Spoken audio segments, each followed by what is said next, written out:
Whee!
Welcome back with me, myself, and I, Simon, to the coziest part of Soul Brothers podcast, our little market section, prices, charts, and technical analysis. That's what we're going to kick off with today, and I'm going to run you guys through what's happening on the charts because we're still going down and we don't know when the price is going to go up or if the bear is here or if not, and everyone is a bit confused. But honestly, it's nothing new. And I can't emphasize enough that I'm still so bullish because left and right, we have bullish news when it comes especially to Solana. And we're going to talk about all of that as well this week in other episodes. But it's not being reflected in the price chart yet. And that tells me that there's opportunity in the market. Or I'm stupid and I'm very wrong, which is also an option. But either way, let us switch over to the chart and take a quick glance here at what is happening. And I want to start again, as I do sometimes, with Bitcoin. Why? Because Bitcoin is leading the market. It is highly correlated with Solana, and I can actually prove that to you.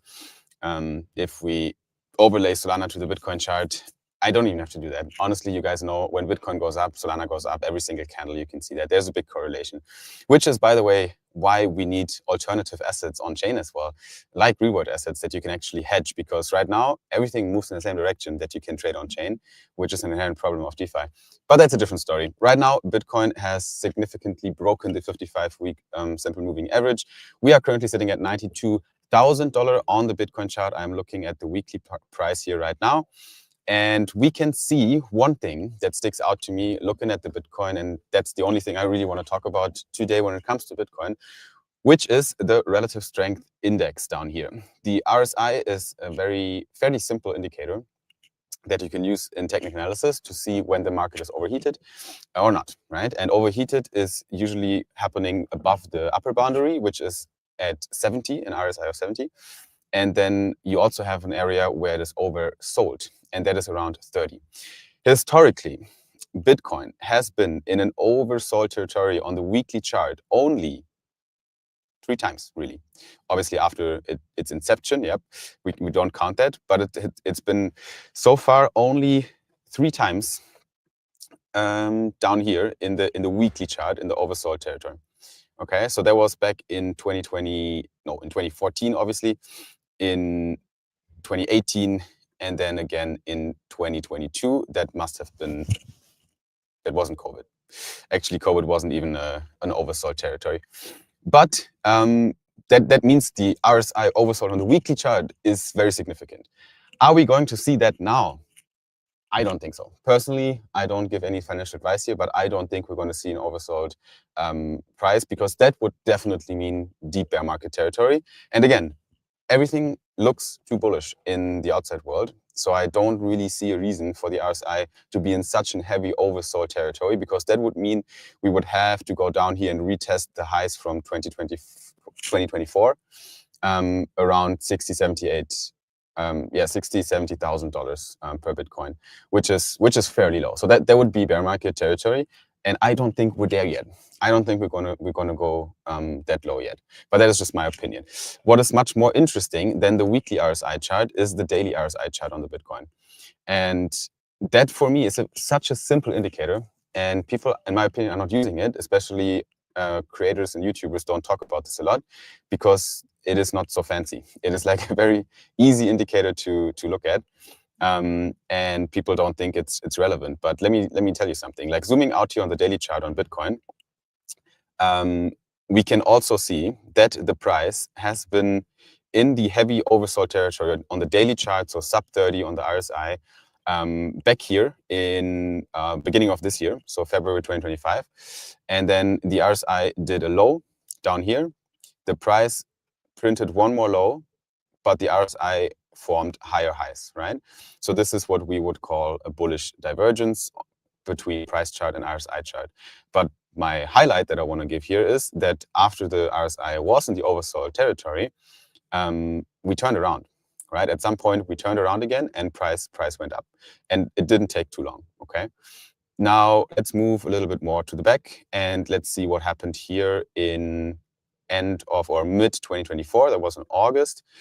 We printed that. I remember that day as it was yesterday. The beginning of August, we had like some bad news from the Japanese market back then, and crypto crashed. And my last ETH position was heavy underwater back then. I never traded ETH ever again after that. And the RSI hit 26, fairly low as well. And price, well, it went up after this, right? It did again test one more time a lower, like on the price chart, a lower boundary here. It didn't make a lower low, but the RSI was significantly higher. Again, bullish divergence between RSI and price chart, and the price went up. Okay, let's do it one more time and see what happened. For example, back here, we saw RSI make a very low kind of price RSI mark here at 25. Then price made one more low, RSI made a higher high, and we went up again, right? And okay, one more time, just so it is very clear what I'm doing here. Let's go back to 2023 in August, and let's see what happened when RSI hit as low as 20, sub 20, 19 on the RSI chart, fairly low. Price did definitely stay down here for a bit, but RSI went up and significantly. The price stayed sideways, and we went up again. Okay, so long story short, when Bitcoin is in an oversold territory on the RSI, and you don't think Bitcoin goes to zero, it is almost stupid not to accumulate spot positions in a DCA. Honestly, in my opinion, if you have the liquidity to do so. Not a buying suggestion, and I don't really want to give financial advice because I'm in no position to do so. But just look back in history, and whenever RSI was in an oversold territory, Bitcoin went up eventually again, and it didn't take too long. So what could happen here next? Right now, and the beauty is, if you combine this with Elliott wave theory, you can actually arrive at some, interesting conclusions. Right now, we're here in this fairly deep pullback from the third wave here to the upside. Could still be the fourth wave. Arguably, probably not. Like the wave count here is a bit messed up. Solana is a bit clearer to me. We're going to look at that now. But anyway, the RSI broke through this resistance here. It tested actually the 30 mark. It goes sub 30, oversold territory, and it turned around from there. Now, could the price do one more low? Yup. Will the RSI be higher than what it was here? Maybe, even if the price goes one more low, and then we go up, or we go up from here because we are already oversold. And the markets are too bullish right now. There's too much going on that is good news in the markets. There's literally no reason for me to tank more than we are right now. And we are oversold here. So long story short, I think Bitcoin is about to turn around. Looking at Solana in the micro count, because that's actually what's most interesting on this day today, on the 20th of November. What is Solana doing? Well, I think, completed the third wave here in the larger wave count when the price hit $129, $128. There was the third wave. And inside of that third wave here, I'm counting 1, 2, 3, 4, 5. Also completed. The fifth wave is down here. Now, after the third wave, what's happening? Sure, a fourth wave. So we need to find some upside momentum again. Fourth waves consists most likely always in an ABC structure. It is a corrective move to the upside, and the ABC can be a little bit messy because the bears are pushing to the downside, the bulls are pulling to the upside, and no one really knows where to go. But if the Elliott wave checks out, and right now it looks okay, then we would see one more low right now, because we literally did what I was expecting it to do. We went up in an A wave to the upside. We went down. The B wave can also overshoot, but we actually found support right here, which also keeps the yellow scenario feasible, which would be that we're actually on our way up right now already. But for that, we would need to see a break that is higher than right now, because we would need to finish this third wave, do a fourth wave correction, and the fifth wave up. So if we see a fifth wave move now here, so one more high, a little bit corrective, and then to the upside, then we're turning around. If we are going down from here somewhere, from this region, then we will complete basically the whole full structure here to the downside. There would be one more low, also feasible. So those are the two main scenarios right now. So you can do with that whatever you want. I would be a bit careful again, looking at the structures right now, as we don't have a suggestion or we don't have a confirmation yet that the price is on its way to the upside. If you want to play the safe game, you would actually wait until we see the fourth wave turning around and overtaking the third wave high. And then from there, you have like a more feasible trading setup. So there would be a 1, 2, and then a 3. We would go a little bit higher here. We would retest in a fourth wave correction and be down here a little bit.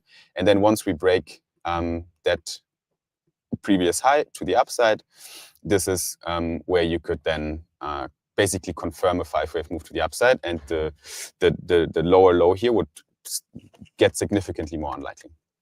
That's what I'm seeing on the charts right now. I think that is enough for today to give a quick overview on where we are. Solana is trading at $140 as of right now during this recording.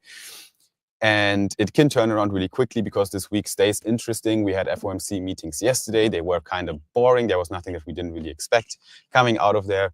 But the week is not over yet. So we still have some job data from job markets that usually indicates as well what the Federal Reserve will do next when it comes to decisions of interest rate cuts. So I think that is the technical analysis and price talk for today. I hope you learned something. Make sure to follow our YouTube account, subscribe to it, like the video as well, share it with your friends. If they have no idea what's happening to the price and they want to know where we're going, then they might want to check that video out as well. And make sure to watch our other clips that are diving more into the news and into what else we got for you. Cool. All right, guys. Oh, I wasn't sharing my screen. Really, Nick? Oh, damn. Let me just check something. I'm in a live stream, but there was one episode. Okay. Yeah, I think I wasn't sharing my screen probably because I am sharing only my... Oh, yeah, I'm sharing only my browser. Nice. Okay. Hi, live stream. There was the technical analysis, but I think probably that won't work out for YouTube because I don't have any pictures. Okay. All right. That's all right. I was yapping for 10 minutes for nothing, but that's okay. We're going to do the next one, which is we're going to dive into macro market news. That's going to be a short one today, I think, because I don't have too much to yap about on that front. Actually, yeah, let me skip that now.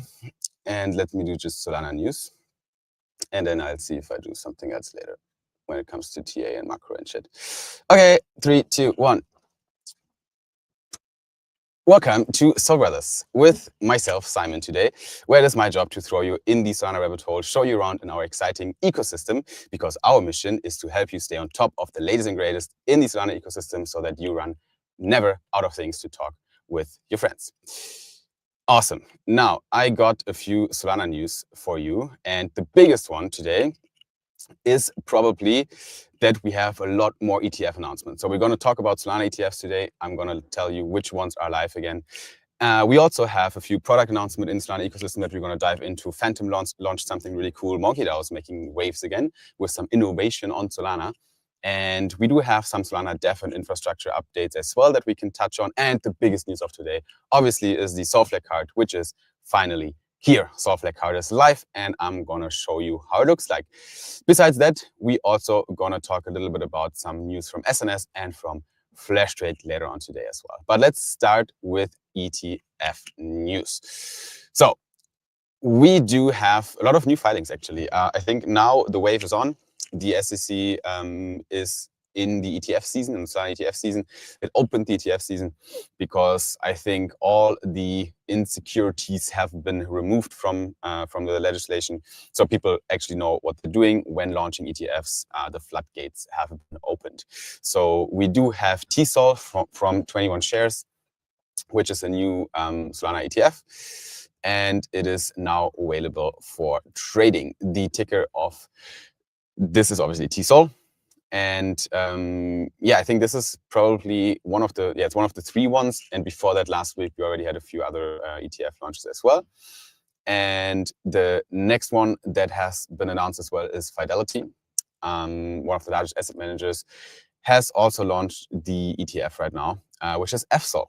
And that ETF is also trading. Again, huge news. Solana main account is definitely reposting these things like it's hot bread. And then the next one, we have VanEck as well with the Solana staking ETF called VSOL. And they are all live right now in trading. They can be acquired on exchanges, in the public markets. Guys, we are making history here. I don't think it was really feasible 2 years ago. No one has thought about that. Last year, we have been only thinking about the potential of an ETH ETF. Bitcoin ETF was on the, obviously still, I think, nascent, the idea to it. And now we have a Solana ETF. It's the third time, actually, that a cryptocurrency has an official ETF from multiple issuers here. And I think this is huge. Also, the promo video of the VanEck Solana ETF is what's the deal with Pudgy Penguins and VanEck? Honestly, there must be some deeper meaning. Another Pudgy Penguins banger, says the VanEck account. So yeah, shout out to the Fanek intern, definitely having fun here.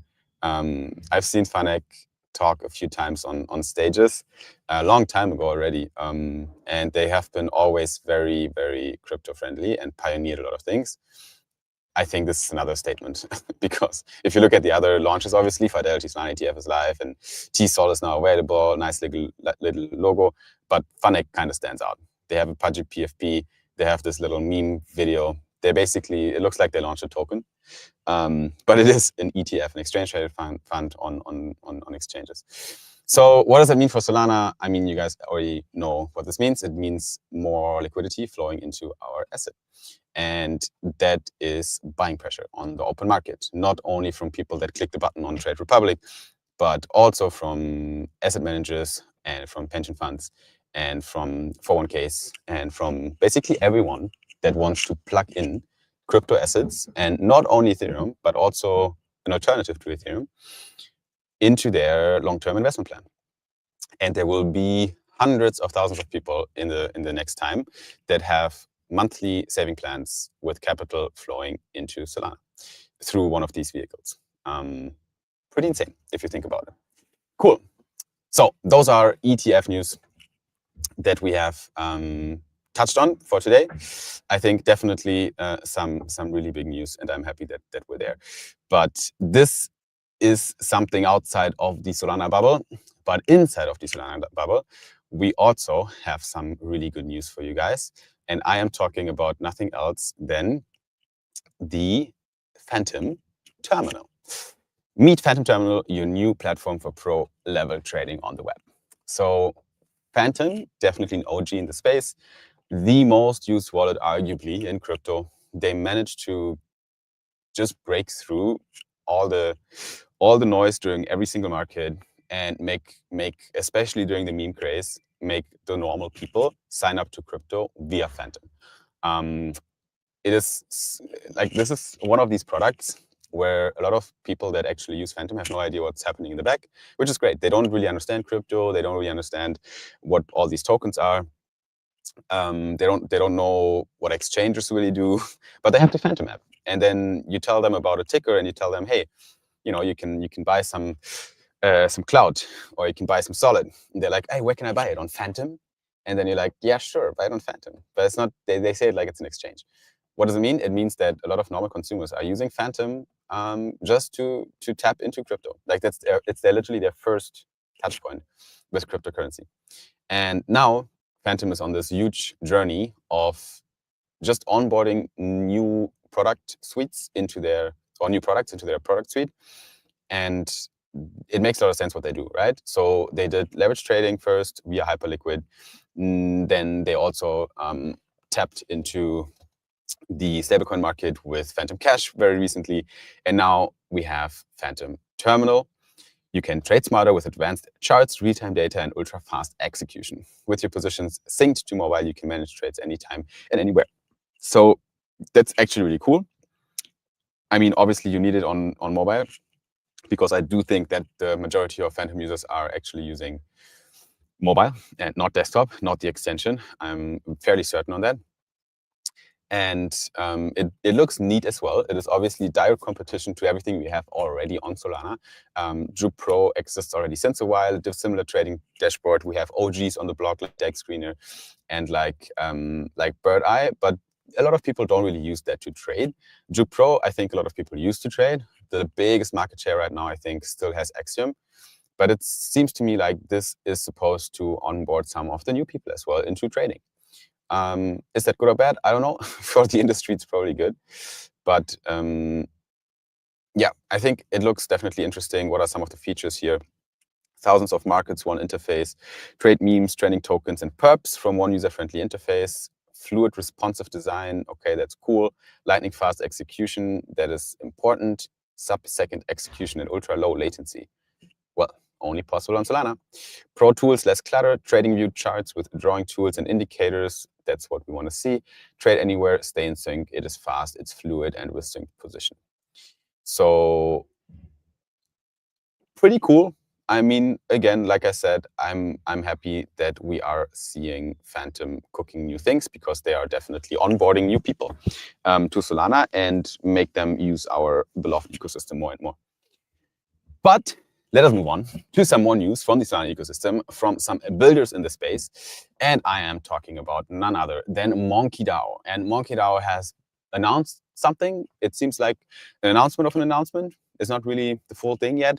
I do have some insider information that I won't share with you, but it is almost time to come home. Don't forget, we're all monkeys together with Eat with Nomu, which is Nomu. Let's return to Origin. Join the waitlist.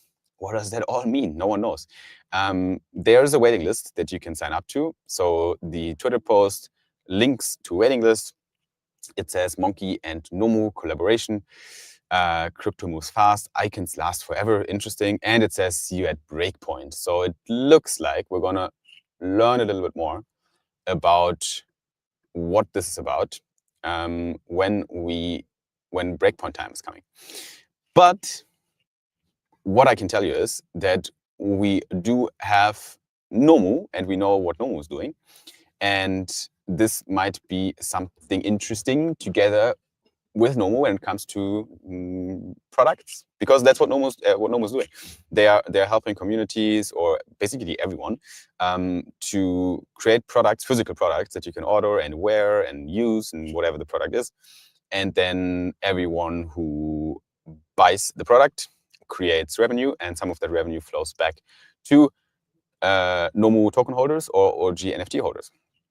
Because the OG NFTs give a lifelong privilege, get exclusive access, perks, and rewards from Nomu. So those are actually, all sold out. 1,000 of them have been sold out.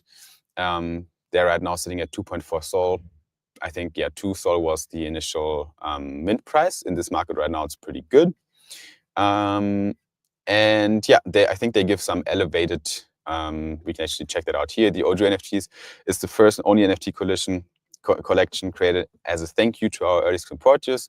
It's a membership badge unlocking community perks, early access, and permanent VIP place in Nomu's journey. So I believe that if you are one of these holders, you do get kind of early access to some of the products and drops and so on. They say exclusive drops. So that's cool. And then the Nomu token, though, is, I think, the centerpiece of everything, because the Nomu token is also what will be used to accrue the revenue share from all these collaborations. So if Monkey would be to do something with Nomu that includes products, I believe there will be some sort of buyback mechanism from product sales into Nomu token. And that's how the token creates demand as well for itself. So interesting project, and I'm happy that I can see two legends working with each other. So MonkeyDAO, obviously, we all love him, and Nomu team is also definitely big fan, and good people. And Nomu seems to be helping Monkey to innovate a little bit on Solana. So shout out to that collab, really cool. I'm happy to see that these champs are cooking together.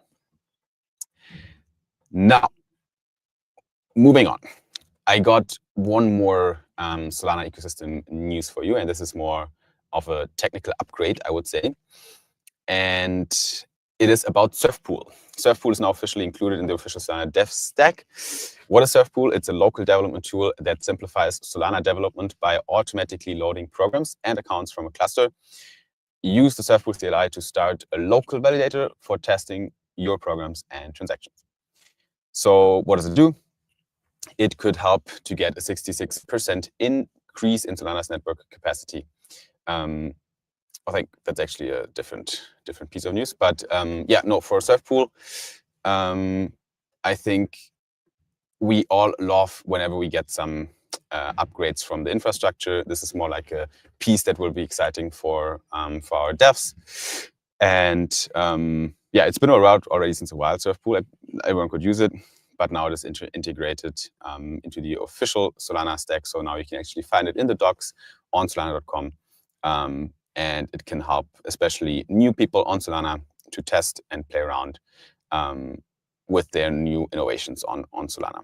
And then the other piece of news that I just front ran a little bit is 66% increase in Solana's network capacity, higher transaction per seconds is hiding in plain sight. Solana validators opt into XDP now. Yeah, I think we're getting faster here on Solana. I feel like every single month we get some updates how to increase latency and reduce bandwidth on Solana. And this is coming from Ansa, and it's an Agave, which is one of the validator clients on Solana. It's an Agave update. And they announced a little setup guide where they show how to enable the XDP, which stands for Express Data Path in Agave. And this will probably help to validators to be more efficient. And I think that is definitely something that should be looked at from everyone that is running developers on Solana. So I'll definitely also shoot this over to my validator operator to see if that is something useful for us as well. But we all love Solana upgrades because what makes the chain faster makes the chain better. So that's great as well. Awesome. Now, checking in with some big news from partners. And I think actually I wanna start with the biggest news of it all, which is the Solflare card, which is finally here. Solflare card is there. We've been on the waitlist stage for probably longer than 1 month. And now the wait is finally over. Solflare, the Solana wallet, launched its crypto debit card. It is out. You can get it. You can order it. And they announced this actually just like, not even 1 day ago, half a day ago. This was dropped on Twitter. Most crypto cards come with trade-offs, custodial risk, delays, and hidden fees. But with Solflare, you got self-custody because you actually have one of your Solflare wallets in your Solflare wallet extension or your mobile app that is dedicated to the card, and you can just transfer your funds from any of your other Solflare wallets to that wallet, or you can get paid directly on that wallet. And whenever you tap with your Solflare card or withdraw cash with your Solflare card, it is directly deducted from your non-custodial Solflare account. So it kind of gives you direct access to your money without giving your money to anybody else. And I believe, correct me if I'm wrong, I believe this is the first time in history that I really see this in a large scale as easy as this happening. There have been some experiments on Ethereum before with, I think, who was it? You might remember it. I forgot. But there were some already 1-2 years ago that started to do non-custodial cards somehow, but it was fairly clunky, Ethereum style. And at Solflare now, it's so easy because Solflare app by now feels like a fintech app. It feels like I could give it to a normie and he knows kind of what's going on, which is really good. And now with the card, you have your money not with anybody else. It is literally, if you write down your secret phrase and obviously keep it somewhere hidden, very safe, then your money is always with you. Doesn't matter what happens to your phone. Doesn't matter what happens with the world. Doesn't matter if there can be world war. There can be some virus going on. There can be a global shutdown of banking rails and financial system collapses. But you kind of still have your money because you have your secret phrase, which is the beauty of crypto. And as long as MasterCard rails are alive, you will still be able to spend it because no one is going to shut down your Solflare account because it's literally not possible. You can just take your secret phrase and put it in a new Solflare wallet whenever you lose your device, right? So I think this is really, really cool. Maurice is saying, huge step forward for self-custody, huge step forward for Solflare, and huge step forward for Solana. Simply huge. Love it. So yeah, guys, I think this is your call to action to check your eligibility now, because if you have been on the wait list, then you should be able to get that card now. I don't know exactly how fast it will be with deliveries and so on. I can tell you that it's only possible with Google Wallet right now, because Apple Wallet is still pending. That's what they say in the post. So yeah, that's all the info I have on Solflare card right now. But really happy that the card is out. So that's really good. Bullish on that. There's one more little nugget when it comes to Solflare. That news definitely is in the shadow of the card launch, not going to lie. But there has been a little feature upgrade again when it comes to the Solflare app, which is also really cool. You can customize your Solflare app. Portfolio widgets. Don't be like Mr. Crocker yelling, fairy godparents. If you remember that show, then yeah, drop a comment. Basically, you can set up your custom portfolio page. You can view everything in one spot, choose what to show and where, add widgets for tokens, NFTs, staking, and activity. So that's really cool. You can just pop up your Solflare app. There's a customize button that you can see. You drag and drop your sections, and then you have your portfolio page in a way arranged that you like it. And you can include the most important tokens for you on that page, so you always have them right in the front, as well as stocks as well. You can disable collectibles if you don't want to see them on the main page, and so on. So just a little nifty upgrade of the app itself, which is always good. Solflare just keeps shipping. Someone else who keeps shipping is SNS. SNS.sol Solana name service. We have an October-November SNS recap, and it is on Twitter, and we can see what was accomplished from October to November. We have 13.6 thousand new .sol domains registered, which is really cool. We have a lot of claims coming from secret coupons. That is nice. We have 7 new partnerships, including Helios, MagicSwap, and Icon Shop. Besides that, we have top domain sales, guys. Take a guess what it would be. It is Gengar.sol. Don't ask me, I have no idea. Gengar.sol. We have Lucas.sol. That is actually very good. Straightforward. If your name is Lucas, well, this domain, $15,000. And we have Chat.sol. Chat, not chat, but chat. Not sure. Don't ask me again. But people are paying money for these domains, literally $15,000 US. A free.sol for secret owners. There was a campaign that went down last month as well. I think it's still live, by the way. You can get a free 10-character.sol domain inside your SNS app on the Seeker. Besides that, we have community votes, referral update approved. New referral tiers are live. I think we touched on this already a little bit earlier. There has been a vote going on, and now we have a new system where you need a little bit less. I think we also have an announcement for that. Maybe let me see if I find it. But we definitely can use the ref program now better, because you don't have to stake so much SNS anymore to get into a higher tier, which gives you higher rewards, basically. So now your .sol just got even stronger. You have regular user, 300,000 SNS holdings, which gives you 2% ref fee up to VIP3, which is larger than 10 million SNS holdings. I think before that it was 20 or 30 or something, for 20% ref fees. So the more SNS you put into this, into your wallet, basically, the more ref fees you are getting. You don't really have to stake it, by the way. I think you just have to hold the SNS. So yeah, probably the first big SNS vote that actually went through, where a decision has been made, which is also very cool. Okay, now we have one more small news from SNS as well. I think there is a giveaway going on, a Black Friday giveaway. Black Friday may come for wallets, so we decided to fill yours. Celebrate the season with our $500 prize pool giveaway. Register your new .sol between November 17 and 27. That is right now. And all you have to do is register a fresh .sol domain. So you have to sign up to a new .sol domain, comment it on the main post, and add it to your display name on X for a bonus entry, which you can also do. So that's really cool. $500 prize pool where you can win something. If you have been thinking about getting an SNS domain, then maybe now is actually the time to do that, because you can take part in the little giveaway at the same time.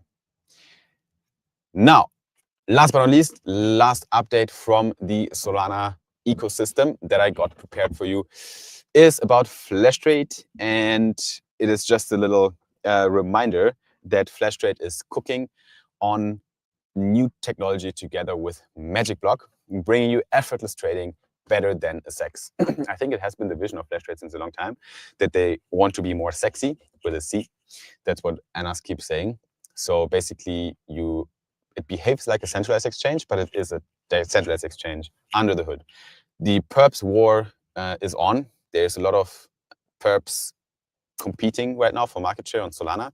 A lot of great ideas as well, and everyone has the same goal really, which is again increase latency and reduce latency, increase bandwidth. And this is what FlashTrade is also trying to do, and they're working with Magic Block for this, and they're working on a little update with the margin engine v2.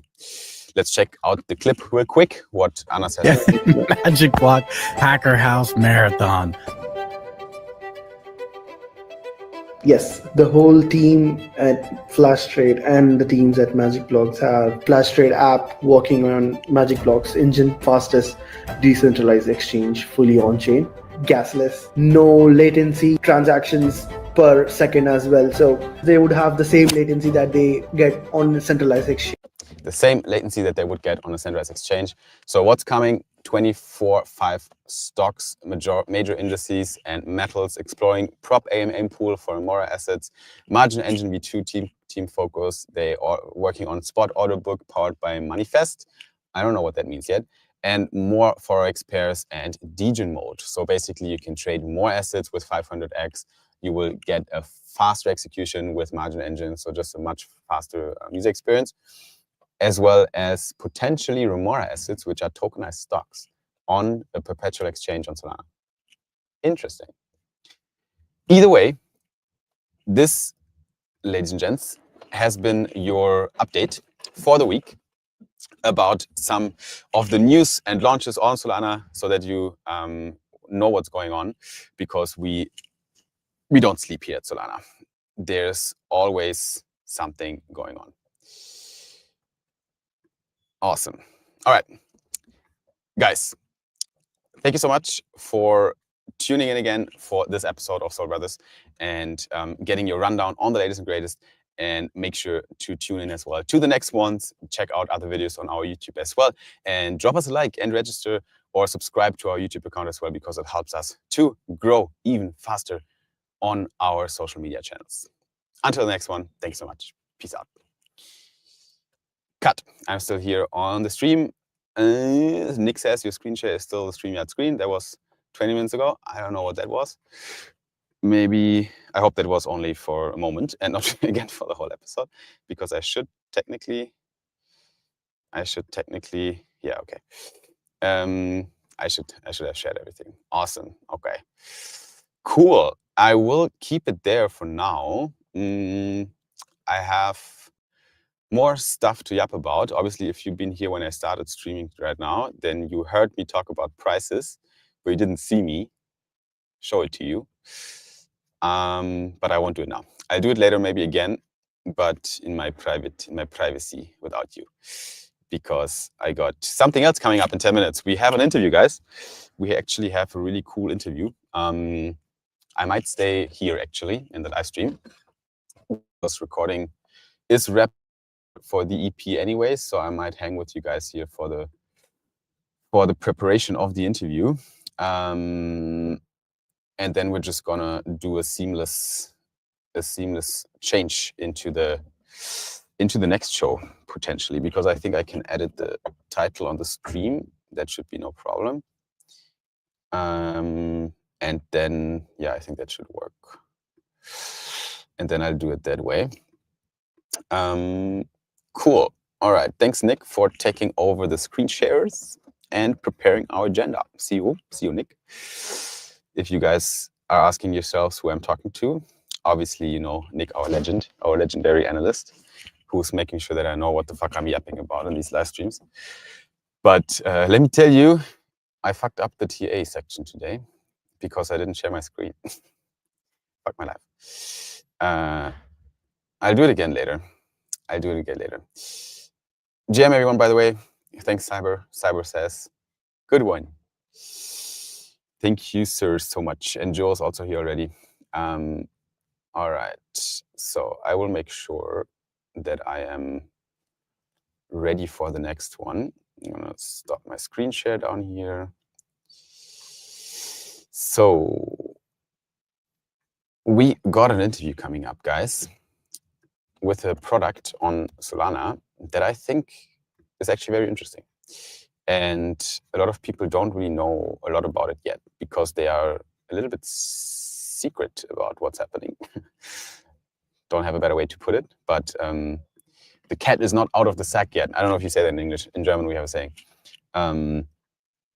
And we don't really know too much about the product, but we will have an exclusive interview today where we probably learn a little bit something new about it. Now, let me check. Let me check, is everything prepared here? First of all, did my dear friend and intern do his job and post the announcement? No. Awesome. All right, Booby. Let me just annoy my intern a little bit. When are you planning to drop the interview announcement? Because it is in 8 minutes. Great. Working with professionals. Cat is not out of the bag. The cat is not out of the bag. Die Katze ist nicht aus dem Sack. In Deutsch, in German, we say, yeah, Sack. It's technically it's a bag. So I think it's the same fucking saying. I agree. Thanks, Smash Smash. Okay, I'm gonna clean up a little bit my setup here for y'all, and I will make sure to also open the Twitter page of our next guest and the project. Cyber's asking, who are we having for the interview? Well, you're gonna see it. You're gonna see it in a few minutes. You're gonna see it in a few minutes. Let me just do some. Yep, we'll do. My intern didn't do his job. Sorry.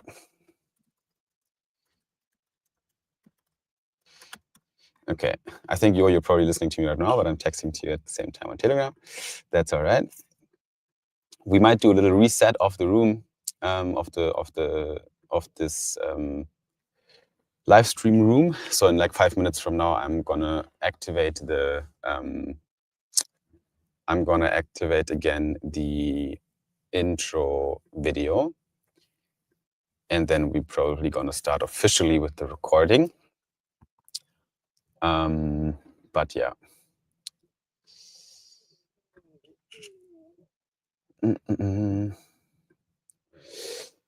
How are you guys doing? How's everyone doing today? Let me know what you're up to and how you're feeling about the markets as well. Are we seeing one more high? Did you guys already give up?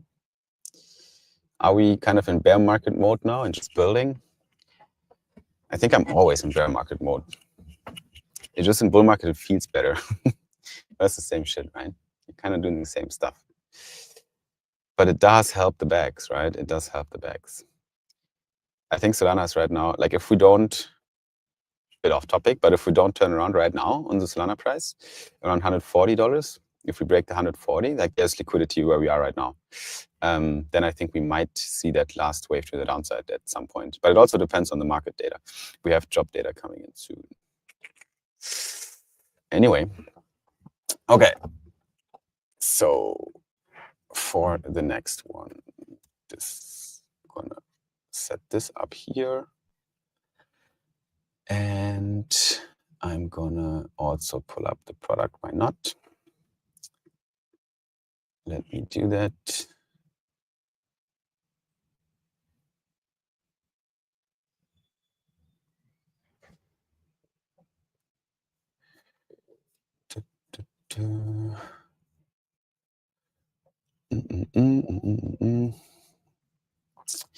Yeah, so the project is definitely something that we haven't done so much on Solana yet, like the thing they actually do.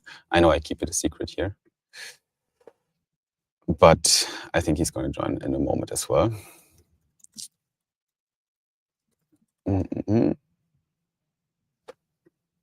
But I'm gonna open already my application here.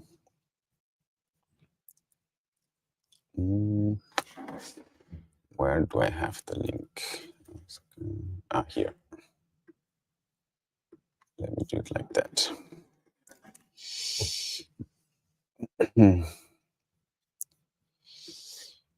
All right.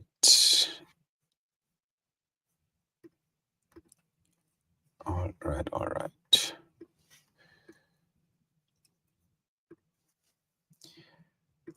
Just gonna enter the app as well.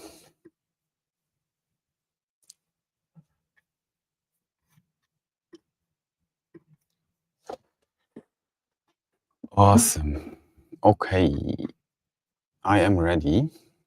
Now I just need my guest to hop on.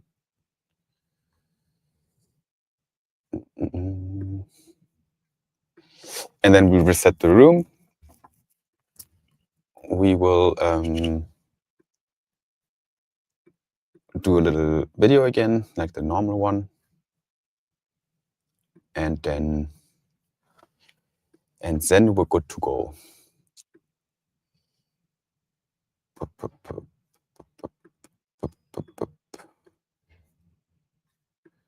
Mm.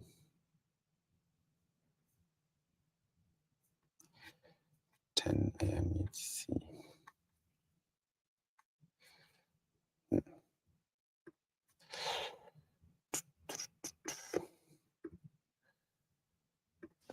Okay. All right. I think I'm gonna play the video one more time.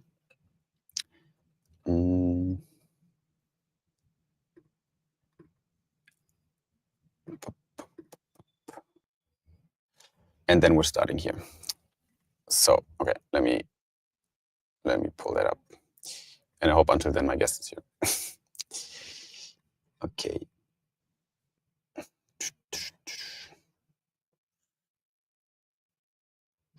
All right, let's see you on the other side.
Welcome to Soul Brothers. With myself, Simon, where it is my job to throw you into the Solana rabbit hole, show you around in our exciting ecosystem, and also introduce you to some exciting builders on Solana that are tinkering on interesting stuff.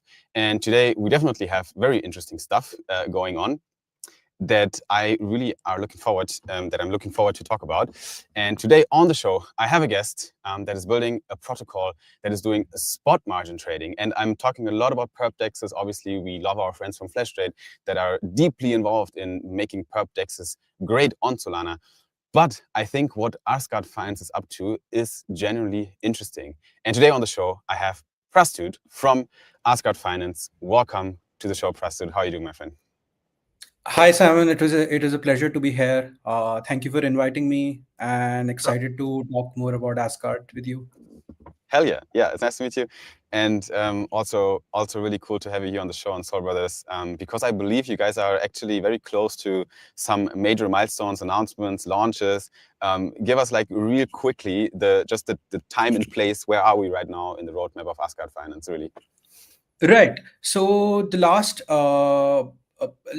year, like we raised a small seed round. We're going to Mm-hmm. announce that soon.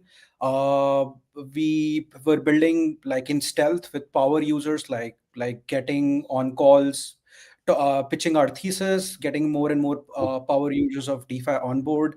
And so Mm-hmm. far, we have gotten 30 million invested in Solana through Asgard, where people like me who I thought that I was building Asgard primarily to scratch my itch, and then I found like, okay, there are more and more and more people who think like me, who understand, who are DeFi fluent at this point, and I feel Mm-hmm. like that population is growing over time with more and more education coming into place, more and more protocols building into the space.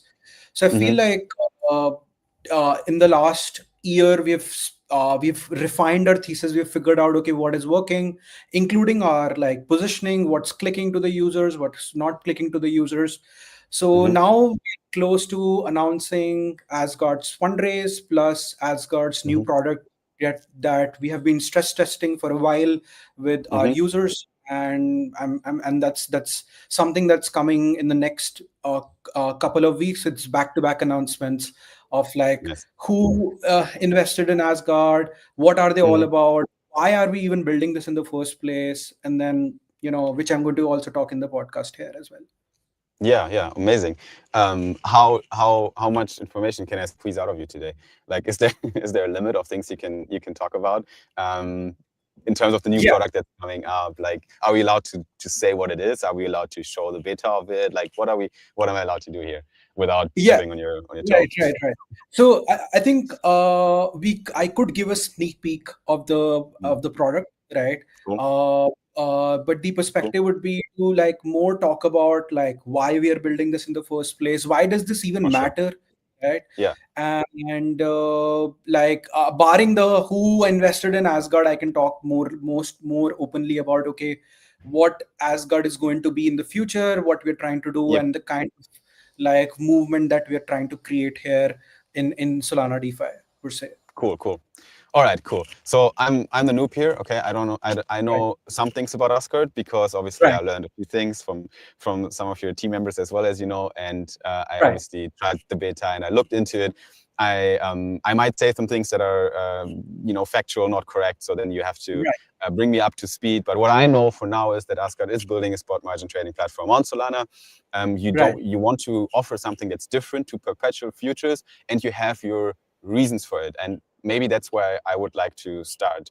I'd like to talk a little bit about the advantages over perps when it comes to right, what you're really building, and the difference as well for people that are not so deeply involved in the technicalities behind these systems. So I believe right, there's a lot of users that use leverage trading and they use perps, but they don't really know what perpetual contracts are really. right, So maybe you could be the perfect fit to explain the difference between what you are doing and perpetual right. exchanges and some of the advantages as well. Right. Uh, um, so to clarify, like what Asgard is trying to build, like very succinctly, we are trying to build a platform which allows you to stake structured positions in DeFi, right? Mhm. And and the first product that we're building is a way to structure positions using credit in DeFi, right? So the perspective is that credit in DeFi is very similar to spot margin in DeFi, right? Mm-hmm. Uh, like the analogy I like to give to the people is that a home loan can be sort of thought as a leverage trade where you put a down payment and then you borrow 9x from your bank, Mm-hmm. and basically you have You a get a house. 10x position where the home is the collateral and now you're paying the loan over time, right? Mm-hmm. So Mm-hmm. it's never thought of as leverage, but it's like the opposite side of the same coin, right? Mm-hmm. So, but with the home, you have the asset, you can live into it, you can productively use it, and similar to what we are doing is that you can, like, the first product that we are aiming to bring to DeFi is credit backed positions, or CBPs for short, that allows you to take like, hey, I have $1,000 and I want to buy $5,000 worth of Solana, and I need $4,000 of loan. Can you just help me in very simply click on a button and then just have a credit backed sole position on Solana or BTC or ETH in that sense, right? Mm-hmm. Mm-hmm. So that's the first leg of the roadmap. The entire vision encompasses like structured positions. I have been formally like very interested in, okay, what is the new things that we can do in DeFi which are not possible in TradFi, right?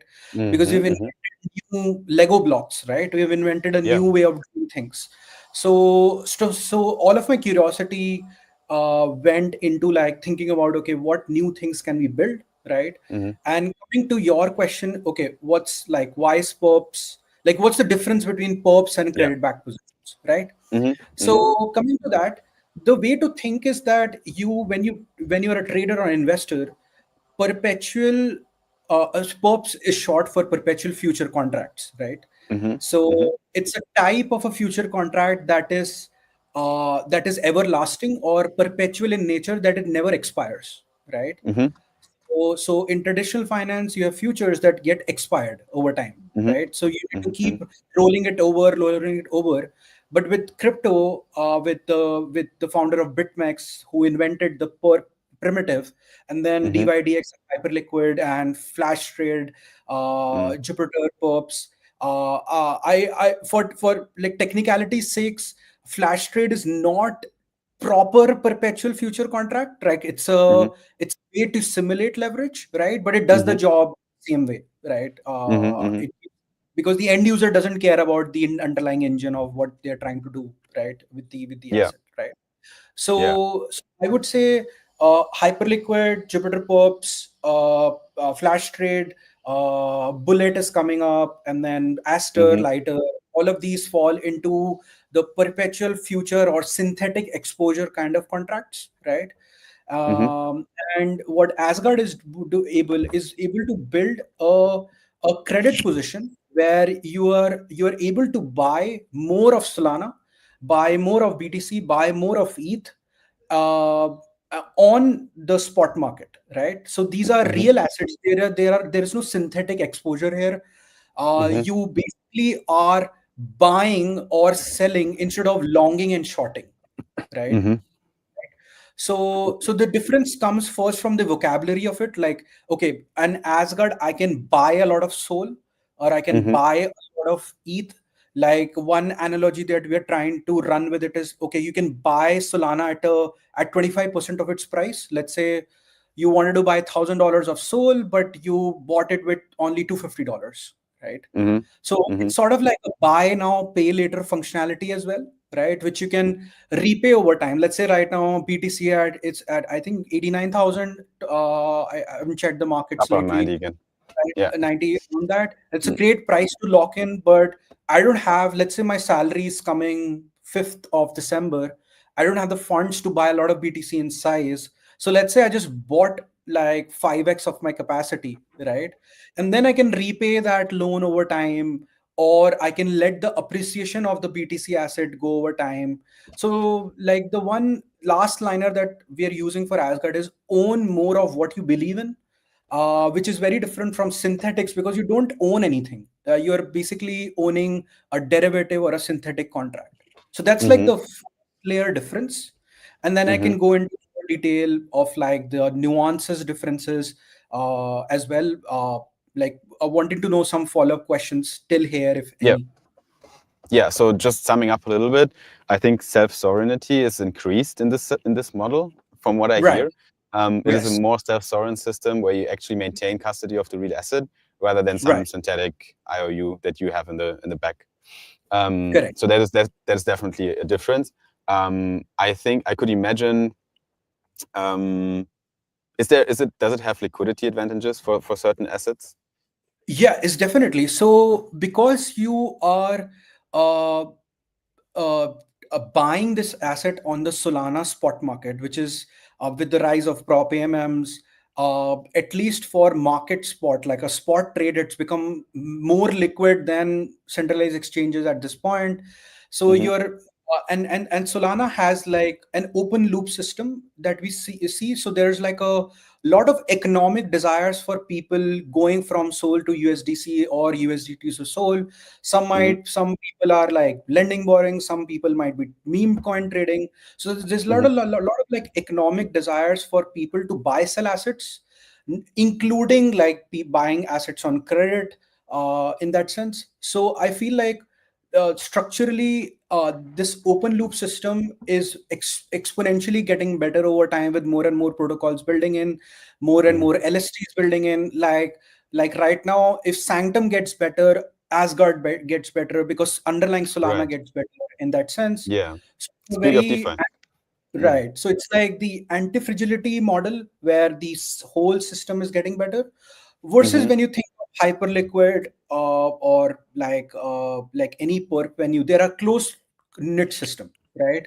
Mm-hmm. So the beauty of perps, and that leads to the curse of perps, is that it's an isolated loop system, right? So it's a perfectly like controlled, like you can control all variables of it perfectly Mm-hmm. in this tight knit system. But then obviously, like it's subject to market makers providing liquidity. There's not a lot of economic desires other than people doing long and shorts, right? Mm-hmm. uh, Mm-hmm. so the That difference makes comes sense. from, right, an open loop and a closed loop system. Mm-hmm. And this gets better over time with more and more assets coming into play. Obviously with hyperliquid, you see like the L1, they're bootstrapping with their hyper EVM, and a lot of this Mm-hmm. now they're creating an ecosystem apart from perps, Around. right? Mm-hmm. Mm-hmm. But I feel like structurally right now, uh, in our data, we have seen that buying like taking a credit back position on Solana Mm-hmm. through Asgard is much cheaper from the cost price perspective, and Mm-hmm. statistically less volatile in terms of, because there's no concept of a funding rate here, right? Mm-hmm. There's Mm-hmm. just a normal borrow rate, and the borrow Correct. rates in Solana DeFi are at least a 10 to a 15x less volatile as compared to funding rates. Mm. And people won't realize this in because it's like a cost that is getting paid every hour in that sense, right? But Mm-hmm. the Mm-hmm. beauty of it would be that if you're taking a multi-day, multi-week, or a multi-month position, nobody in their right minds is using a perp exchange, right? Yeah. It's like sometimes the It's funding very rates expensive. can go 300%. Mm-hmm. They can Mm-hmm. go reverse as well, right? In that Mm-hmm. sense. So for a trader who is not day trading the candle, who is not like the 15-minute candle, who is Mm-hmm. like just building their portfolio, like, hey, I want to stack in a BTC, Sol, ETH, and I'm just building more of my positions. This Mm-hmm. helps you to take a multi-day, multi-week position, and then you Mm. know for sure that your costs are predictable, right? Interesting. That this is the loan that I have. This is around 10 to 12 to 15%. Mm-hmm. And like I can statistically model it from the last year's data as well, that this is how it's going to be. And obviously it matters in the times of like flash crashes, like the 10th October one, right? Mm-hmm. We see the perps funding rate went sky high, like they just got volatile in that sense. Yeah. So even if you were in profit, like with ADLs coming into place and like the funding rates going haywire, it might have just uh, like taken a lot of chunk of it Neutralized. position, right, Yeah. and like closed it down in that sense. But the Mm. borrow rates were like extremely stable in that horizon, Mm. like at least a factor of, in that moment they were like 30x less volatile as compared to perps funding rates, right? uh And yeah. you could even, from what I understood, that there's a scenario as well where you can actually get paid for having a trade open with Right, positive right, right, carry right. trades. Like how does that even work? Like what scenario leads to this? Right. So the beauty of DeFi is that you have the core Lego blocks accessible to you, right? Mm-hmm. So when you take, let's say, like you wanted to buy a lot of Sol, right? Mm-hmm. And you had a loan for, like, let's say, for an example, you're buying $100 worth of Sol, and you just have like $50, so you need $50 of loan, right? Mm-hmm. So now you have a choice. Okay, Soul is there, but what is a Soul equivalent that I can buy, which also provides some kind of cash flow, right? Mm-hmm. So I can simply buy an INF, which is an NST on Soul, and Yep. INF provides at least like 9 to 10% APY, right?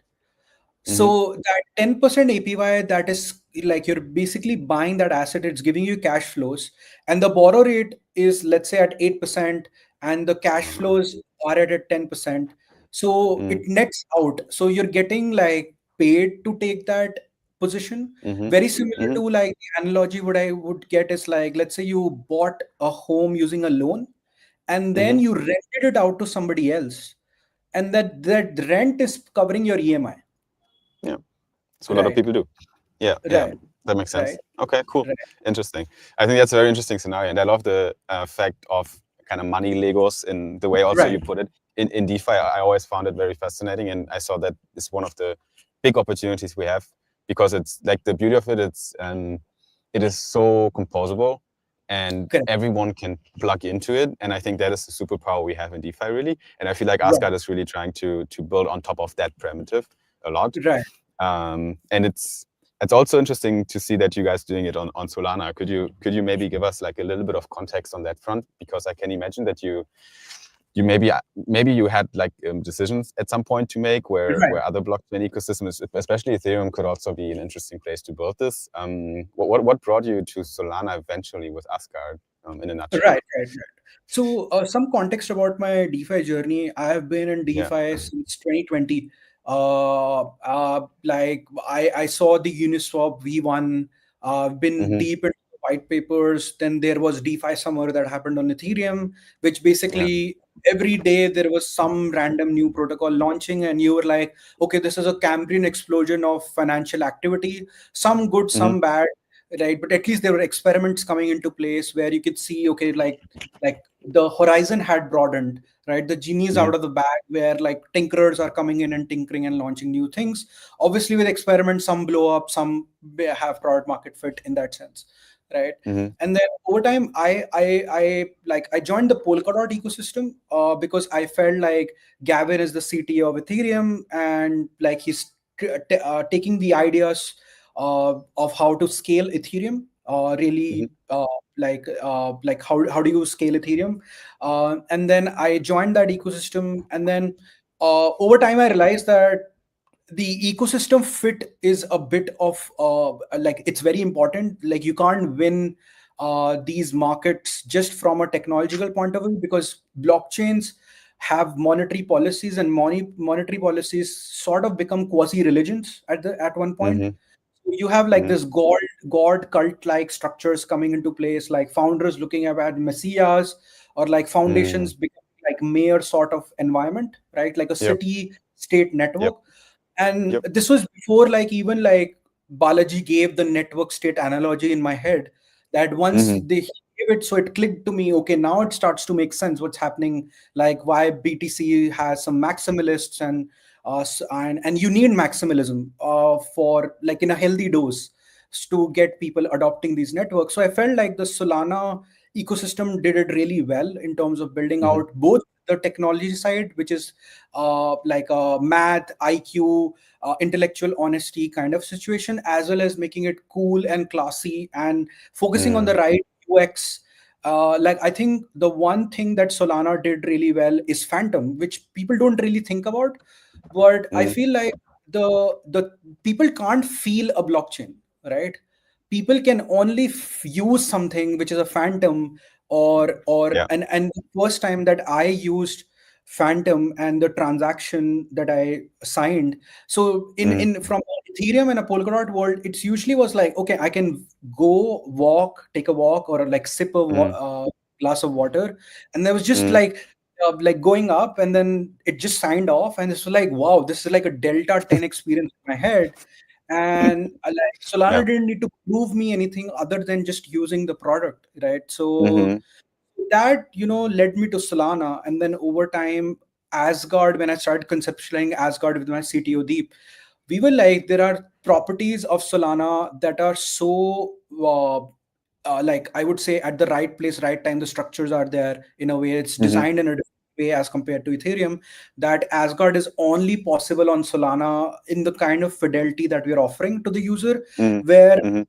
if there is a person who is using this on a centralized exchange like Binance or like Coinbase, or like Coinbase just regulated their spot margin facility in the last, I think, month. Mm-hmm. And then there are other exchanges coming up with their spot margin facilities as well. So once they notice this, that the trader noticed this, that why is Asgard's spot margin or a credit back position more better than Binance, right? And Mm, that Delta 4 is getting added a lot, like 50% from what we have done from a UX point of view, from efficiencies unlocking point of view. And 50% I would give it to Solana because it's just engineered that well that we were at just like lucky in a way of the headwinds that Solana spot market has built for us to be able to like stand on the shoulder of giants and then carry it forward in that sense. mm-hmm. Very interesting. Yeah, I think when you talked about Phantom as well, I was smirking a little bit. I was like, because I just talked about it today in my live stream as well, about how Phantom Right, onboarded so many users to Solana simply because no one knows really what happens under the hood. They just, right, they just want to buy a token, and they ask me, okay, where can I buy it on Phantom? And right, that's their place where to interact with crypto basically. It's not even an right, exchange, but they don't give a shit. Like they just want to click a right, button right. and get the Correct. job done, right? Get the job. Um, so actually, that is probably what Solana can do very well. Just get the fucking job done. Like like Yeah, you want to do yeah, something on Solana, it kind of works. yeah. Mm, I mean, and I think at this point, everybody like it's like DeFi, I would say, has had like 6 years or 7 years of like formations. At this mm, point, everybody's bullshit detector is trained to like 9 on 10, right? mm, Like so the idea that Solana was able to build intellectual honesty in the part of the culture where the founders were like very honest about the problems and the successes, and like instantly like debating, like I think that I'm building a company on Solana right now because Toli tweeted a lot of things which aligned in my head, mm, and I felt like, okay, this is my founder. I like this founder. I like the way he thinks, and then over time, obviously, you get reading, you make up your mind yourself, and then you mm-hmm. read the technical stack, you validate everything, and then over time, it's like, okay, like he knows more than me in this area, and now I've Yeah. validated this on my own. So now Mm, there is no steelman way of the other blockchains that have come up, all right? That okay, there are some advantages, disadvantages of using, like let's say now Monad is coming, or there is mm, newer L1s trying to compete, but there is a uniqueness to Solana of how they've built it, yeah. and it's of very original thinking, and it's a very hardware level thinking which can only be done by an engineer who has done like hardware for the last Mm, 10 years, and he yeah. was like probably the top 10 or 100 people in the world who could connect Mm, the world of hardware pieces. optimization and softwares in that sense. Yeah, yeah, makes sense. Yeah, it's a very good way to put it. The kind of why Solana thesis. Right, I appreciate that. Going back to Asgard a little bit.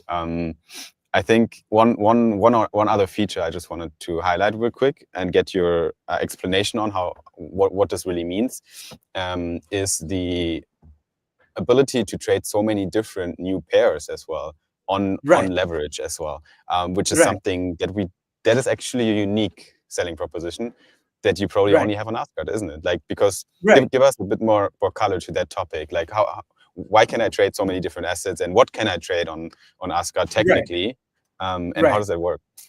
Right. So because Asgard is plugging into the spot market of Solana, right? Mm-hmm. The possibilities of what you can do with the assets on chain increases 1,000 folds as Yes. compared to right, a perp venue which only uses USDC as their base, right? Mm-hmm. So and so what allows like the pairs that you can do are very simply that, hey, I am on, let's say, there are people who are swing traders or momentum traders or like scalpers or like somebody who's just doing rotation strategies. Like, oh, I know BTC has peaked, so now it's going to rotate in ETH, or like the Mm-hmm. Solana's momentum is going to eclipse BTC right now. So they Mm-hmm. express this trade as like a sole BTC trade, right? Or Mm-hmm. a Mm-hmm.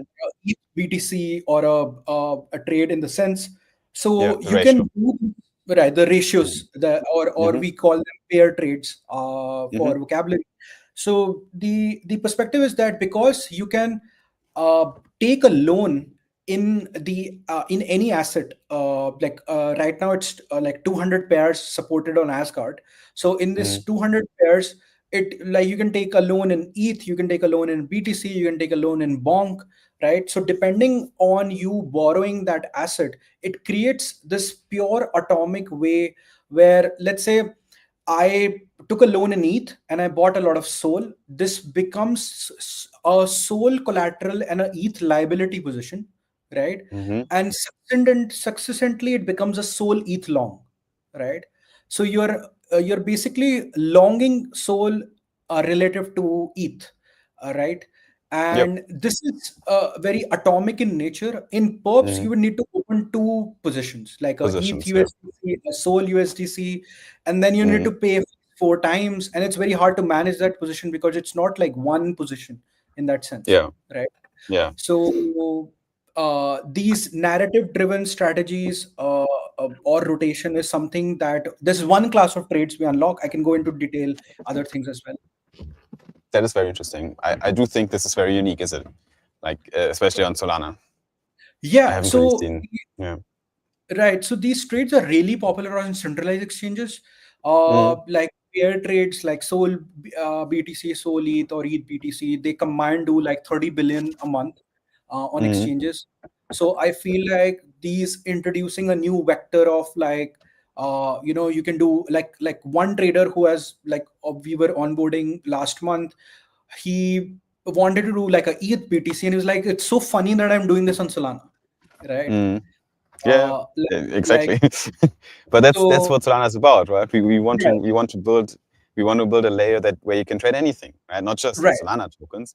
right, right, That's what RWAs are about. That's what this is right, about. Like, we want to right, bring everything on chain. So that's right, really cool. Internet capital markets.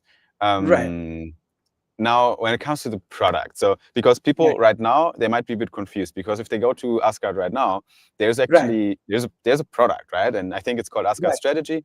So right, it's basically just yield strategies that you can tap into. But this is not correct, really what we're kind of talking about here all the time, because right, we're talking about Asgard Trade, right, which is not accessible yet to the broader public. Is it able, correct. like, are you able to give like a sneak peek into how Asgard Trade looks like? Yeah. Can we see So the? Mm. I can share a screen where I can also share it if you want. Like, I have the, and then you can just tell me. You can, well, up to you, however you prefer to do it. yeah. Let me just share screen. Because it would be, I think it's good to get a better, like, now we talked a lot about the product. Yeah, I see it. Right. Can you see my But screen? I think, yeah, I think we see it now on the stream. So we're Right. looking at a trading terminal. It looks very familiar in terms of the UI. Right. Everyone who trades tokens, they are familiar with this. What Correct. looks interesting is the pair, probably. What is this? Right. CB, BTC, USDC. Right. How many pairs do So you have in there right now? Like, what can so you? Right. So there are like a bunch of trades which are Mm, live, which will be interesting. So you have a Sol WBTC as mm, well. You have a JLP USDC, right? These are some mm. pairs that we have basically integrated our yields product inside as well. So you can even do like G2 Sol here, right? In that sense, Okay. and then you Mm, can also do like stablecoin AUSD. So you can do like stablecoin arbitrages here as well, like AUSD wow. USDC or syrup Okay. USDC as well.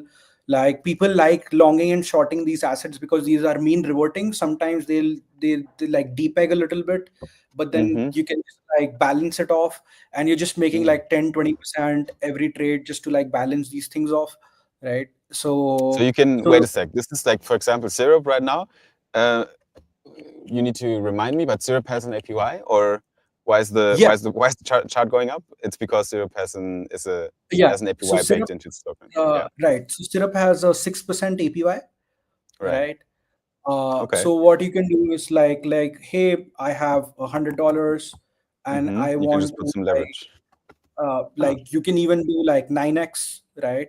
interesting. And then basically the idea would be that, hey, I have my $100 became like $800 here with a Mm. 700, like sorry, $900 here with a Yeah. $800 debt. And Mm-hmm. this basically the net APY, because your syrup is Mm. already, it's getting a staking yield, it's Yep. getting a lending yield, right?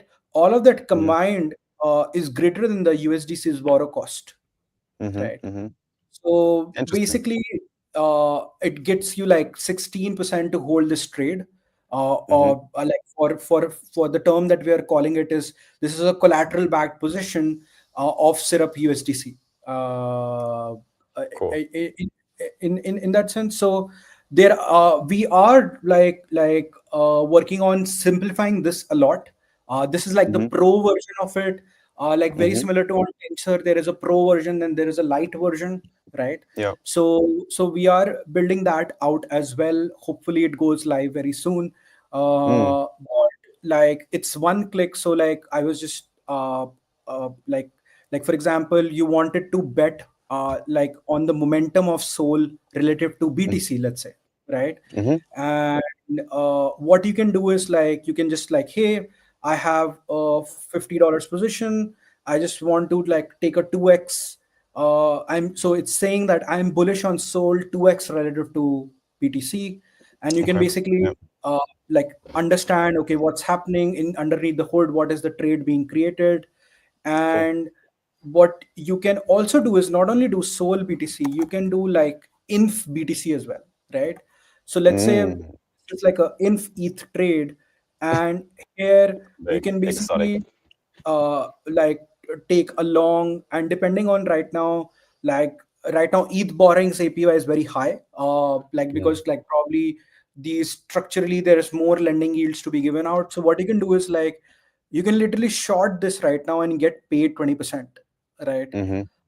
So this unlocks a new kind of way of doing these things, Mm. uh, like uh, like uh, of like, hey, I feel like ETH uh, has more momentum right now for from DATs and ETFs and so on, right? Mm-hmm. Sol is going to come up, but it's going to come up once ETH runs its cycle, right? So Mm-hmm. let me just short it right now, and I profit on the short as well as I make 20% taking this trade, right? Mm-hmm. Yeah. So like the hardcore Solana maxis, they can just go full leverage on the Sol ETH ratio, Right, and right, and right, and and bet right. that Sol is gonna win. And Interesting. of the opinion is like if Asgard succeeds, the idea would be if the Soul and ETH people are fighting between themselves, this is a Mm. venue for them to debate. Like put your money where your mouth is, long Soul ETH or short Soul ETH, in that Mm-hmm. sense. Yeah, that makes sense. I think one thing that I see when looking at this and understanding Asgard, and I'm sure other people that are listening to this thinking the same, you're talking about pro and light because it Right, is fair, it can be complex to navigate. Not the UI, actually, the UI is fairly straightforward in my opinion. I think right, it's good. But to know what to trade and when to trade, like it's not, like you go on Jupyter Preps, you have like three options. You kind of, Right. you click Right. some buttons. You can't do a lot of things Yeah. wrong, but you can actually come up with very interesting strategies. This reminds me from a concept, obviously very different product. It reminds me of what's happening in the Meteora DLMM kind of community, because it's a Correct. very difficult product, but people come up with Right. very creative ways to earn money with it. So I Right. believe that is just a little bit of reflection on what you said. I believe it's going to be very important for Asgard to have people dissect their strategies and share them as well, and talk about them on socials, and because there's a lot of interesting things you can do with Asgard, but you have Right. to get inspired almost to Oh, know what to definitely. do with it. Right. Yeah, Right. Definitely. I that mean, would be interesting.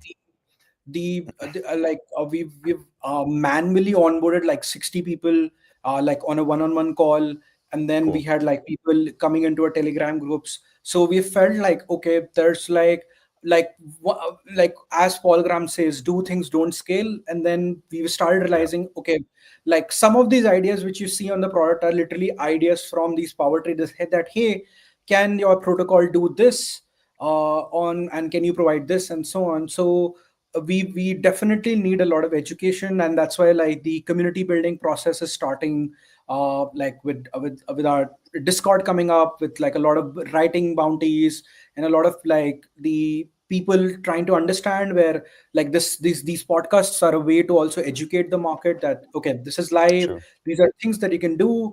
And then obviously like once like I'm going to sort of become like this person who is just like posting a strategy every week that, hey, you can do Yeah, this, right, in yeah. that sense. So you're absolutely right that a little complicated product needs to have safe defaults that, hey, this is the Mm, one thing that you do here. And then over time, that once the person comes into this place, then they can like take on other things as well, right? yeah, Like okay, now what Asgard can do. I So think that makes sense. yeah. Especially for the beginning, once the product goes live and everything, if you build something similar like the DLMM army, the Meteor DLMM army, like for Asgard, the Asgard army, Right. where they share some thoughts and so on in Discord, maybe on Twitter, that would be probably beneficial. Right. But Right. I'm getting ahead of myself. That's your business. Tell Right. us more about the timeline, Prastu. We're coming to an end now. We need to wrap up soon. Right. But I'd like to end with a bit more flavor when it comes to, okay, when can we trade this? Can you give us more dates? And if you want, you can also talk a little bit about your funding rounds, whatever you can already tell us. And then Right. everyone is going to just look out for the official announcements. Right. It's very hard to give a precise date. I can give a range of it. Yep. So we are expecting to launch the product somewhere around like the first week of December. Mm-hmm. We are like hopefully by like the end of November we have everything ready. Cool. Like we're just like stress testing the platform with a lot of load right now. Mm-hmm. And on like the fundraise announcement, so we are expecting that to go live by next week, end or next to next week, depending on like how the things rally around the product. Mm-hmm. Everybody's excited, like our power users are excited who have been like abusers of protocol, like including Joe, who Mm-hmm. arranged all of this podcast to Yeah. happen. Yeah. The Shout out fun to Joe. story is, yeah, like fun story is he was a user who became the first angel of Asgard, and Nice. then he was It's like, a good "Hey, journey. I love working with the protocol, like using the Mm-hmm. protocol. Can I? Is this something that I can join the team?" Mm-hmm. And that was like a like a whole story come true in the sense of like people Cool. liking the product and then joining the team, which is very rare that it happens otherwise. Oh, So for sure. Yeah. right. So It's a I am good of the sign. opinion that like building the initial communities like takes a while, because you Mm, kind of like arranging the Lego blocks. Okay, why is this working? If it's even connecting, if it's even needed in the first place, right? Like we're changing like the UI we showed you. We're changing the UI because it's actually not long and short. It's actually buy sell things, right? yeah. So we got a With little leverage. confused, right, with Mm, the positioning, as well. So we're just like thinking through all these ideas of like, as soon as it resonated with the crowd, that okay, now I get it, because it's not long shot, it's a buy with credit and a sell with credit facility, right? Right. So this was all because we had a community that is giving us feedback in terms of this is wrong, this is good, I like this, okay, I don't understand like this, and so on. So hopefully we scale Cool. this up in the coming days. Yeah, nice. Okay, Prasud, I think it was great to learn a little bit about it. I think we did a good overall general summary of Asgard for people that have Right. no idea. After listening to this, I hope, dear listener, you know what this is about. And everyone should look out for end of November, beginning of December, maybe up to Breakpoint. I'm pretty sure we're going to Right. see some announcements from Asgard. Right. I think we can look forward to the Asgard trade launch. I think your logo still needs to be revealed, so that is something else that we're expecting to see.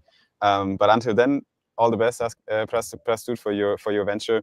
I'm definitely going to check out the product further as well once it's live. I'm already tinkering on the beta myself a little bit. And if people want to learn more about what Asgard is doing, I think Asgard is the Twitter handle, so very easy to find on Twitter.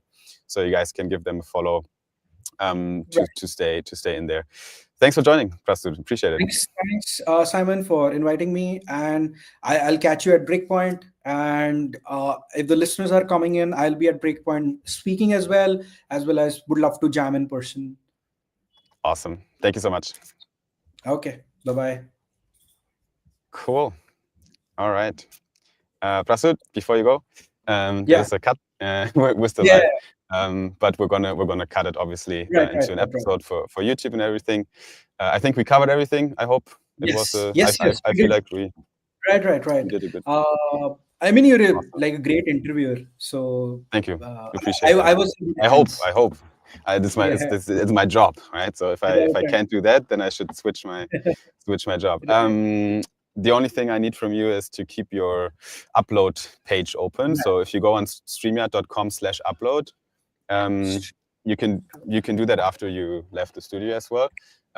It will tell you the state of the upload, and you just need to keep that tab open until it's done. I don't know if it's there now already. Maybe after you leave the live stream. After I leave okay. Yeah, then you go on that page, just refresh it, and then just stay there until it's full, because we need the local footage in the high quality. Cool. All right. That's it. I think we're good to go.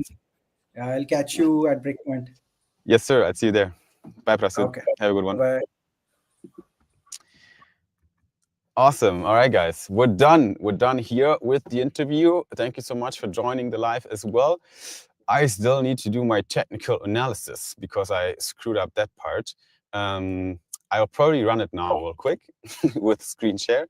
I need to re-yap everything I yapped about at the beginning of this live stream.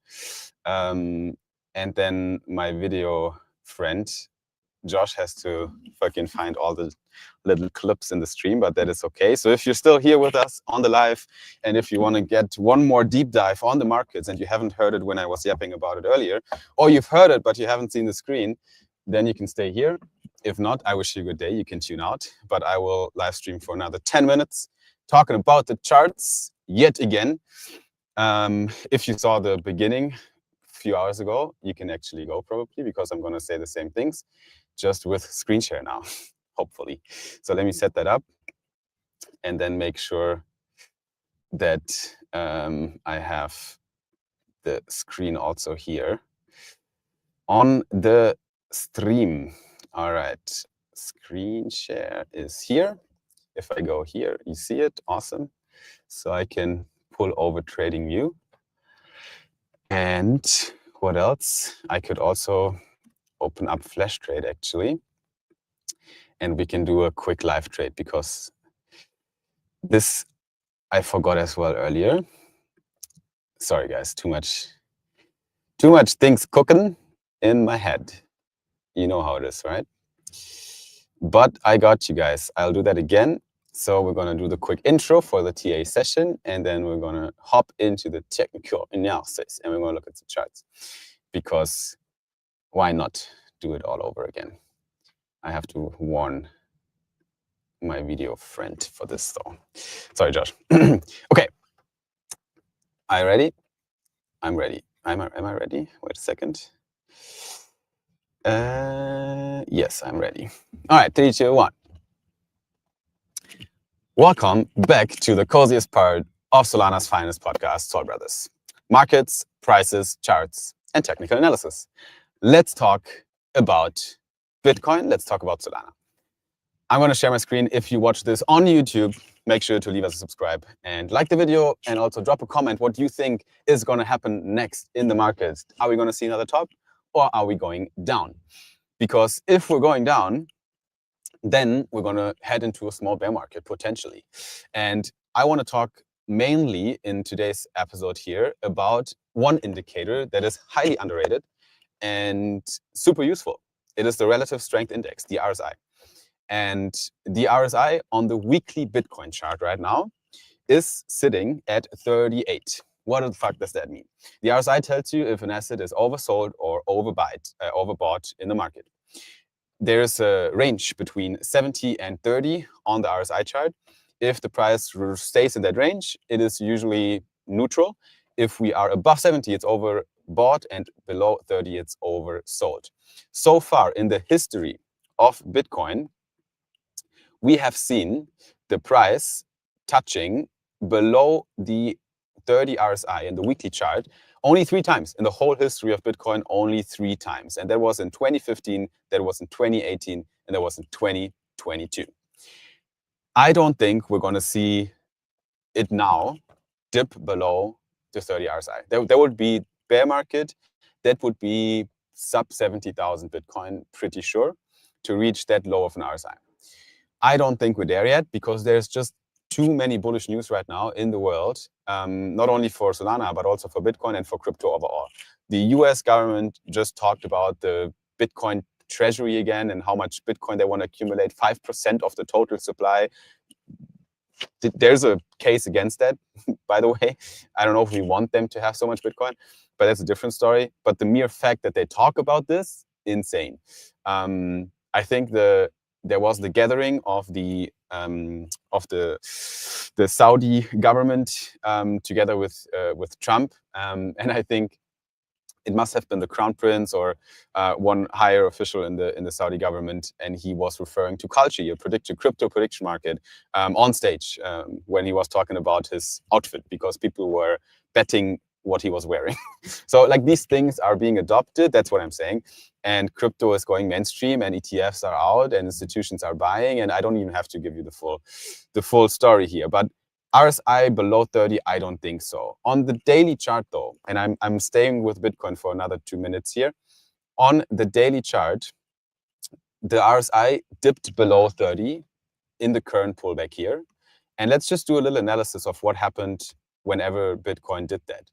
Last time we dipped under 30 was here on February this year when we saw a bigger pullback.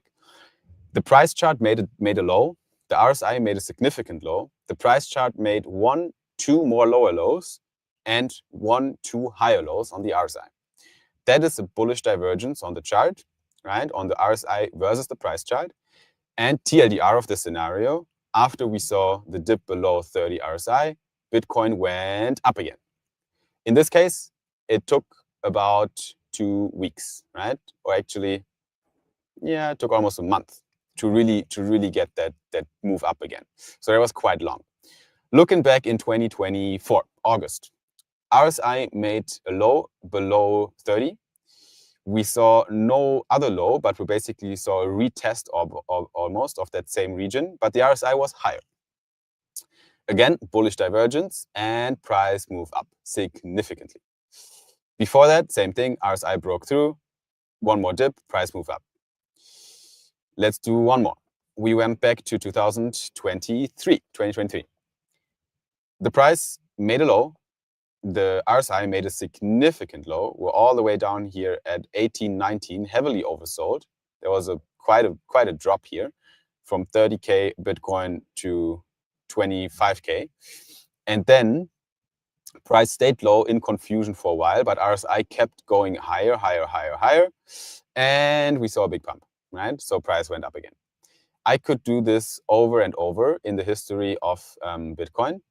And the essence of what I'm saying is that every time Bitcoin is tapping into the oversold territory of the RSI, it would be almost stupid to not open a spot position. And that is no financial advice. That is simply me calling people stupid if they don't open a spot position when Bitcoin dips below 30 RSI. Because historically, it has been going up after either one more low or directly. I don't know that. Actually, I don't know nothing. But one thing I know for sure, though, is that Bitcoin did that in the past. I can only report on historical data here. So we saw that break between the 30 RSI here already on the chart. The trend line here has been broken a little bit, but RSI also stopped right there to decline further. Bitcoin ended at 88,700. Is the low in? I don't know. I will take the lower time frame of the Solana price to show you why I don't know yet. Because we right now completed the three-wave move to the downside here. Only 3 waves so far on the Solana chart. Let's see on the 1 hour chart, maybe it's a bit more visible. So basically what happened is we did a 1, a 2, and now we did the 3 right here. Okay, that's the 3 in brackets if you are having the visual in front of you as well. So down here, we ended at $128, $129. Also, by the way, RSI oversold and bullish divergence. That's a different story, but that also happened right now on the Solana chart. And after the third wave comes the exactly fourth wave. So we're going up right now again in a fourth wave, and a fourth wave correction usually happens in a 3-wave move. So there would be an A, B, and a C. The B wave can overshoot, doesn't have to overshoot. It did not overshoot, but it almost retested before. It got stopped out at the 0.886 fib level, which also keeps the yellow scenario alive, which would mean that there's a chance right now to actually turn around from here, because we see a 1 in yellow, a 2, and a 3. We need to go a bit higher than that right now. And we would need to see a retest of the 1, maybe, so the pullback in the 4. And then we would need to see a breakthrough this level here of the third wave. And then I could basically reduce the probability of one more low significantly. But we would have to see this play out in that way, how I beautifully drew right now on the chart. If we don't see that, if we go down from here, then the red scenario stays more feasible, which is right now the case. That would mean we're going down in one more leg right now. After the ABC, we're going down into the 5th wave. And the 5th wave would break below the 128.7, and it would end maybe somewhere in the range, maybe 123. Why 123? Because that is actually the extension for the C wave here, if I'm not mistaken. There's so much going on in these charts, but I think, yeah, that should be the extension of the C wave that we're tracking from the A, B, C. That is the larger correction that I'm tracking here, that started all the way up here on $250, A, B, C, down to the downside, and the C wave, the 100% extension of the C wave is at $123. So it doesn't sound too unrealistic that we see actually one more low on the chart, which would bring us approximately that level. And then from there, we could turn around. Probably Bitcoin would also print one more low then. That would also mean we have the chance for either a higher high on the RSI or maybe one more significant break below it. It is what it is. I can't help you more than that with the facts at hand. I hope it helps a little bit to clarify where we are in the markets, and it helps you to make better trading decisions, or no at all. That is also totally fine, because right now it is not easy to trade. We don't have the total kind of, we don't have a good confirmation yet that the low is in. Let's put it that way. But we know for sure that we are in an oversold territory with a fear and greed and index below 15. I'm pretty sure it's still there. With an RSI that has been broken under 30 on the Bitcoin chart. So everything is pointing to, a scenario where an opportunity might arise. And if you don't think Bitcoin is going to 0, then right now could be actually a good chance to tap in whatever asset you want to buy. But that is up to you. No financial advice. As always, I hope it helps a little bit. Make sure to also check our other videos on our YouTube account, because we are giving you Solana news and updates, macro news and updates, and exciting interviews with builders in the space. So head over to our YouTube account, leave a subscribe, and like this video as well, because it helps the algorithm to show these clips to more people and onboard them to Solana. That's the mission. join the mission. Thank you so much for tuning in. And we'll see you at the next one. Peace out. All right, stream. I feel like I said 10 times goodbye already. So I'm going to say goodbye right now to the stream as well. Even though Super Simon is here because he supports Simons. As you should. If you don't support Simons, that would be self-hate. We don't want to see that, my friend. Super Simon. Okay, guys, let's wrap it up.